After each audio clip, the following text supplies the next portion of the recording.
Well, I done goofed. I was doing my first oil change on the bus, and when putting the oil pan cover back on, I over-torqued it and sheared off one of the threaded rods. I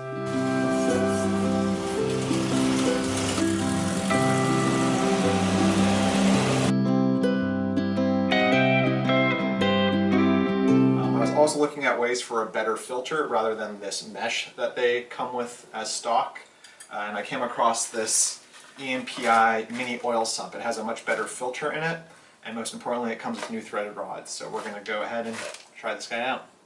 Okay, so here's the underside of the oil pan. Here is the one threaded rod that was sheared off. I'm having a tough time extracting it, so right now I'm just going through and drilling it out and going to get it just drilled out bigger and bigger as close as I can to extract it, going with a magnet, clean it really thoroughly. And then I'm going to have to run a tap through again just to clean up those threads, but we're making good progress. Okay, now we got the old rod drilled out, and now we've just fixed the threads by running the M6 by 1mm tap through. And then we'll run a magnet through there to pick up all the chips and clean it out real good and get back to installing the sump. Then I bought these neodymium magnets. I'll put a string on that just so I don't lose it inside of the oil pan, but we'll run that in there and pick up all the chips we got from drilling and tapping the hole.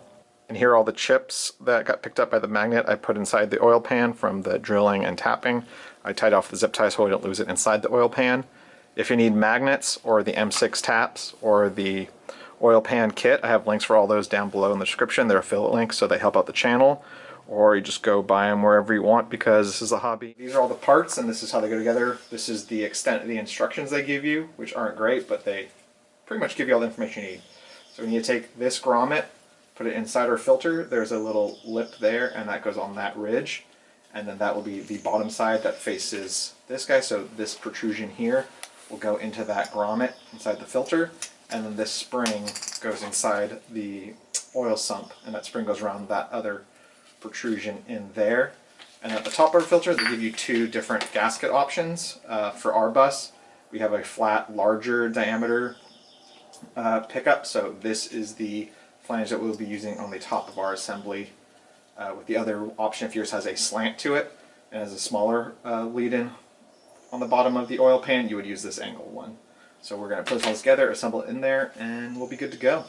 Okay, this pickup tube gasket, on the diagram, it looks like this big cylindrical protrusion goes down. That doesn't seem to seal well against the filter, and because of this curved surface, I'm actually going to put in there with the curve down, and that gives you a much better seal against the filter. And then when you're bolting this in, you need to put these crush washers on each thread after this, and then torque these down, and it's 5 foot-pounds each.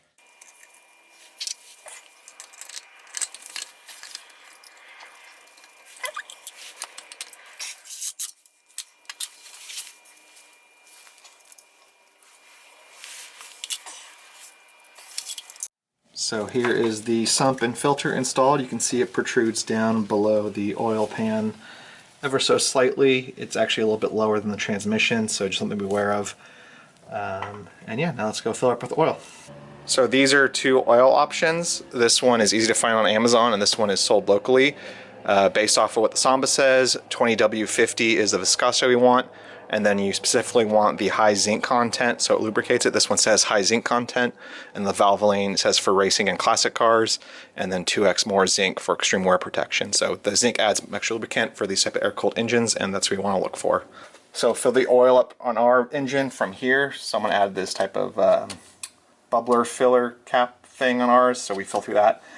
The standard oil capacity for this is 3 liters, I believe, but because it adds some extra capacity with that new sump, just keep checking your dipstick as you go. And you don't want to overfill it. We want the oil to fall between these two lines right here.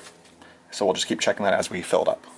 And when you're filling up the oil, you want the bus to be back level on the ground, so don't fill up while you're jacked up, or else your oil reading level is going to be way off.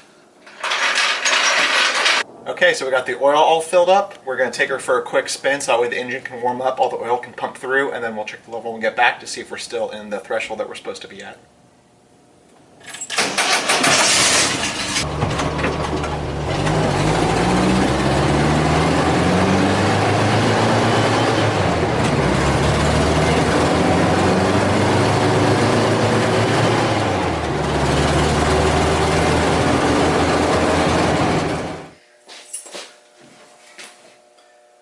we got back from the drive. Oil level looked good, so that's one more project to check off the list. Moving forward, I might add an actual oil filter external oil pump on this, and then we'll revert back to the old school oil pan bottom. But for now, pretty happy with it, and we'll see how it goes. Stay tuned for more videos to come.